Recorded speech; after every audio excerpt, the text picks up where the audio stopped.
È vero che la candidatura di Michela Murgia alla presidenza della regione non è ancora ufficiale, ma la sua frenetica attività di questi giorni da una parte all'altra dell'isola racconta un po' di più di una semplice avanscoperta su mandato degli indipendentisti di Progress. Ieri, dopo la partecipazione a Cagliari ad un convegno di Coldiretti, la scrittrice è stata accolta a Porto Torres dai componenti del movimento Turris Crea, che punta a costituire una lista civica. Nell'incontro Michela Murgia ha chiarito le condizioni del suo eventuale mandato. Questo è un mese e mezzo di osservazione, di incontro con le persone, coi sardi, non con la politica, perché lo scopo di questo tempo di riflessione è capire se ci sono le condizioni in Sardegna per costruire un'alternativa. Il tipo di ipotesi che sto cercando di costruire su mandato di Progress non è il programma di Progress, altrimenti Progress non avrebbe avuto bisogno di me.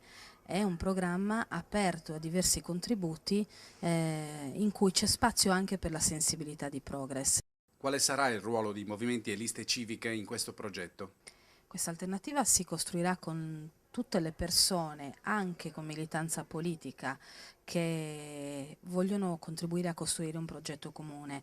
Liste civiche e appartenenze di varia natura e una lista indipendentista anche, perché l'anima di questo progetto, l'anima propositiva, è una lista indipendentista. Su alleanze con i partiti? Prima di decidere con chi bisogna vedere cosa. Sul cosa penso che si scopriranno le divergenze, ci sono delle responsabilità sullo stato attuale della Sardegna, a tavola con chi ha quelle responsabilità è difficile che ci si possa sedere. Michela Murgia scioglierà le riserve sulla sua candidatura il 3 agosto a Nuoro, in occasione della festa annuale di Progress.